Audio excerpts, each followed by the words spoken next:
하나님께서 이스라엘 백성에게 허락하신 가나안 땅, 그 땅을 얻는 방법은 하나님 말씀에 순종하는 것이고, 그렇게 순종할 때에 하나님께서 분배하실 때에 제비뽑기를 통하여 각 지파별로 공평하게 분배하셨습니다.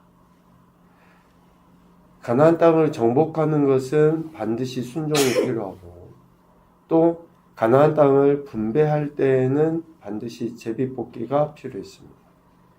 그러니까 절대적으로 하나님의 역사하심에 의하여 그 가나안 땅이 각 지파에게 주어지게 된 것이다 라는 것이죠. 15장은 가장 먼저 분배받은 유다 자손의 지파에 대한 이야기를 합니다.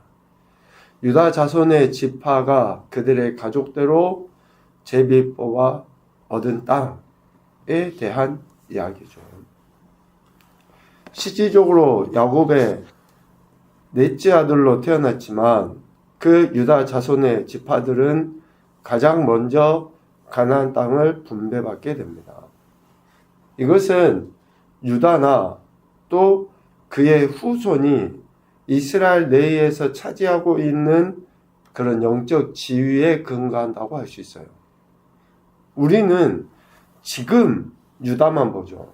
그런데 하나님은 이미 과거에도 현재에도 그리고 미래에도 유다, 즉 유다와 그의 후손을 보신 거죠. 유다의 후손 가운데 누가 있습니까? 다윗 왕, 그리고 메시아이신 예수 그리스도가 계시죠.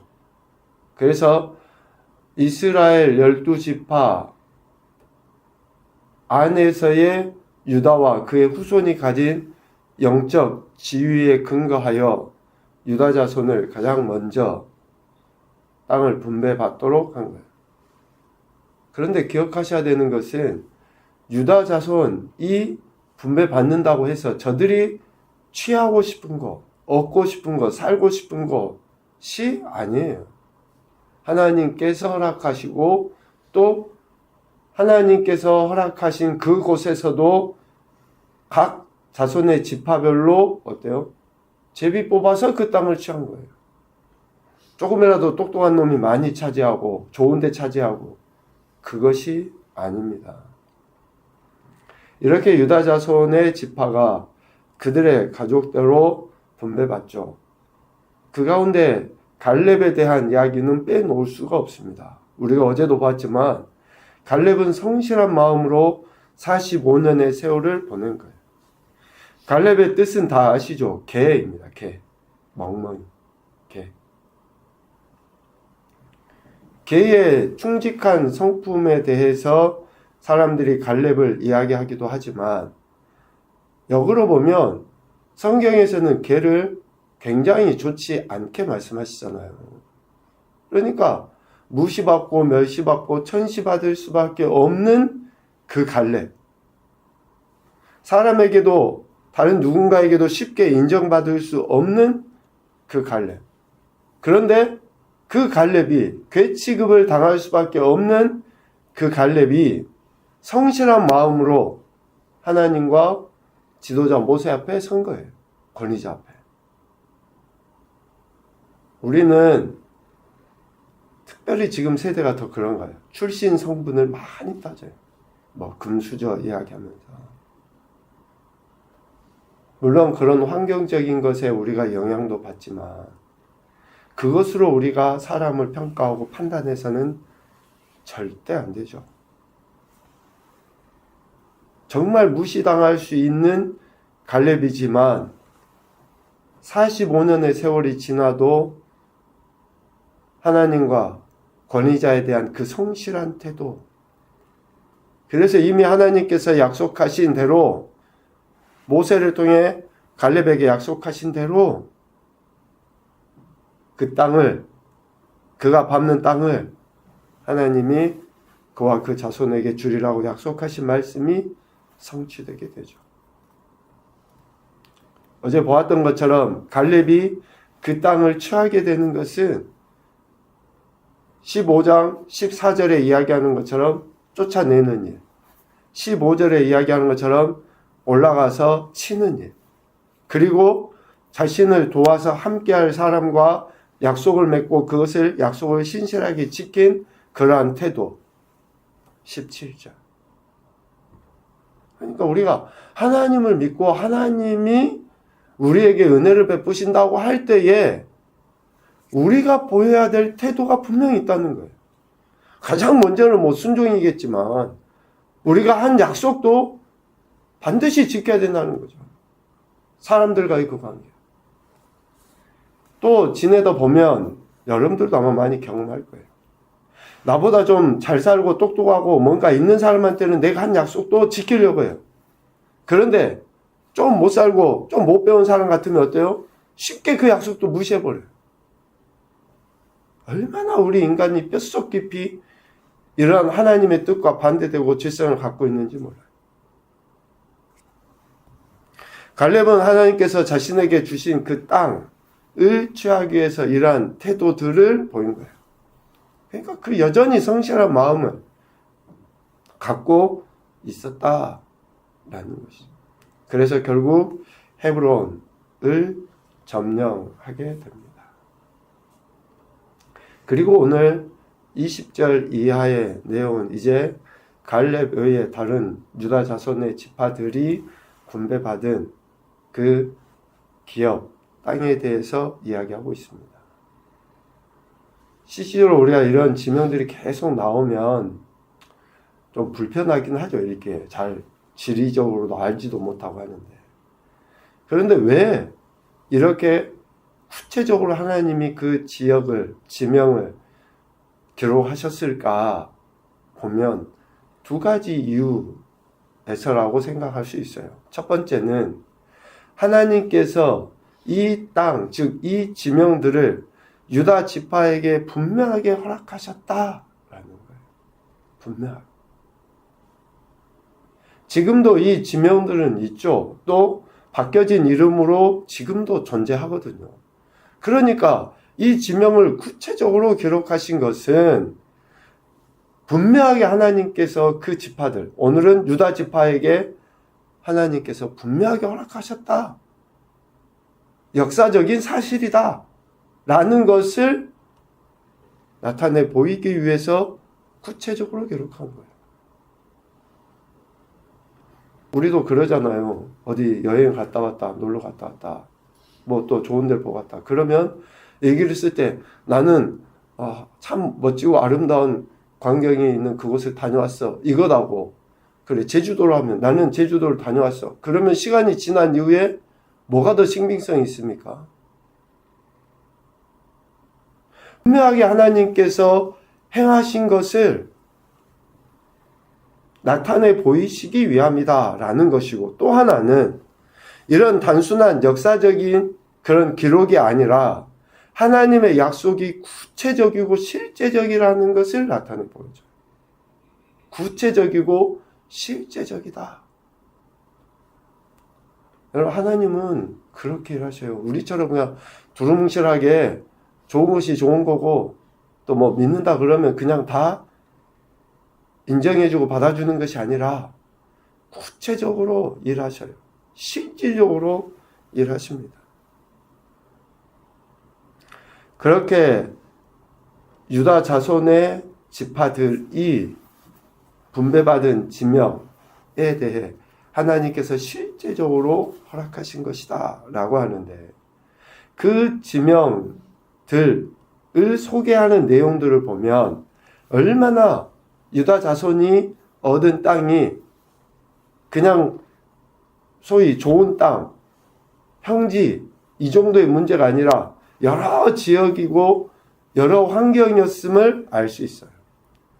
유다 자손의 지파가 분배받은 가나안 땅은 남부 지역에 좀 속하게 되는데 그 지형과 환경이 다양해요.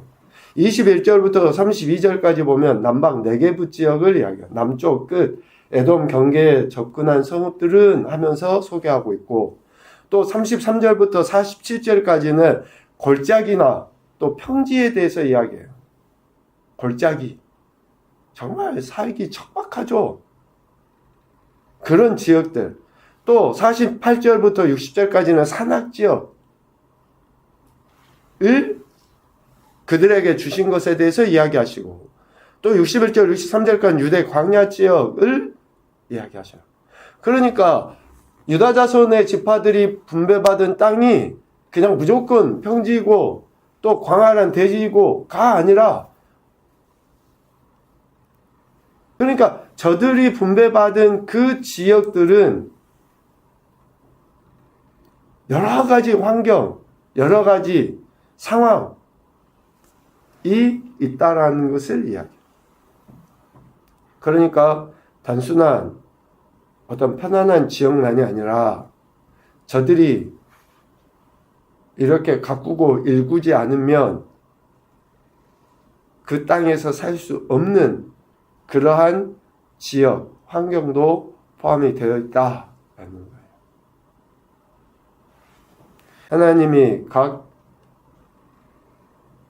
지파의 가족들이 제비 뽑아 얻은 그 땅에 이렇게 다양한 환경이 있다라는 것을 말씀하시면서 어쩌면 오늘 우리에게도 주어진 삶이 참 다양하다.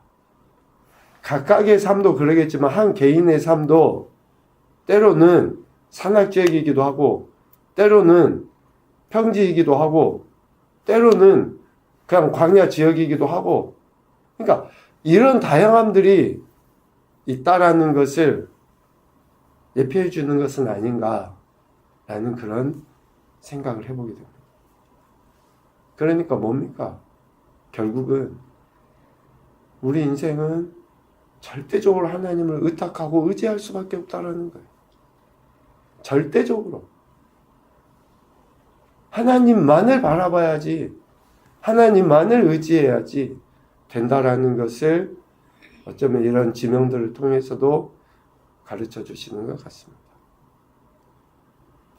그런데 우리가 꼭 한 가지 기억해야 될 것, 또 깊이 생각해야 될 것은 하나님의 말씀, 즉 하나님의 허락하심에 대해 끝까지 순종해야 한다는 거예요. 오늘 우리가 읽은 63절 말씀 봐보세요. 유다 자손의 지파가 여부스 족속을 쫓아내지 않았다. 그들이 예루살렘에 거주하게 되었다. 라고 이야기해요. 여부스, 즉 가나안 족속이죠. 가나안 족속들과는 언약도 맺지 말고 그들을 불쌍히 여기지도 말고 그들을 다 진멸시켜버려야 한다. 라고 분명히 하나님께서 이미 땅을 분배하시기도 전에 말씀하셨잖아요. 그런데 어때요? 여부스 족속을 쫓아내지 못해요. 그리고 그들과 함께 예루살렘에 거주하게 됩니다. 이 정도 실수는 애교로 봐줘도 되지 않을까요? 지금까지 순종하고 살았는데 하나님 앞에 그게 가능할까요? 지금까지 내가 20, 30년, 40년, 50년 신앙생활하며 교회도 섬기고 왜 이렇게 다 했는데 이거 하나 하나님 눈 감아 주시면 안 됩니까? 그게 가능합니까? 하나님 어떤 분이신데? 그래서 우리가 하나님을 믿는 것은 엄청난 은혜고 축복이지만 매우 두렵고 떨리는 일이에요. 거룩은 단 0.00001%의 흠도 없어야지 거룩이에요. 내가 교회를 위해서 뭐하고 했으니까 내가 이 정도 실수하고 이 정도 하나 하는 거 하나님 눈 감아 주시면 안 됩니까? 오늘 63절의 말씀은 정말 우리가 무섭고 두렵고 떨리는 마음으로 받아야 돼요. 하나님은 절대 그런 분이 아니시니까.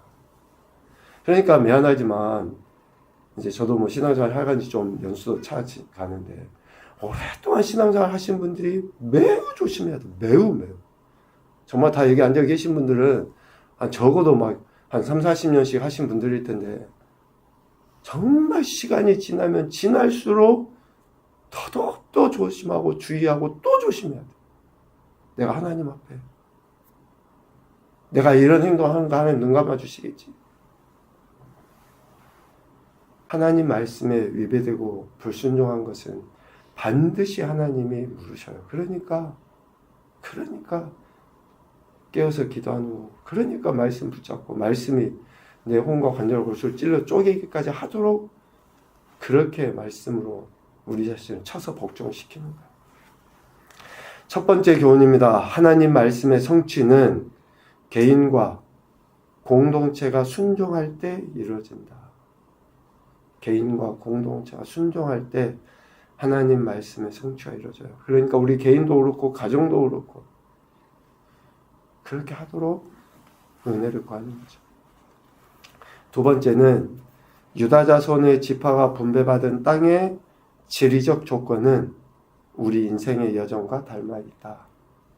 앞서 이야기한 내용입니다만은, 그래서 여러분들이 다시 한번 쭉 한번 읽어보시고 얼마나 내가 어떤 상황 가운데 있으며 또 어떻게 해야 하는지를 점검을 했으면 좋겠습니다.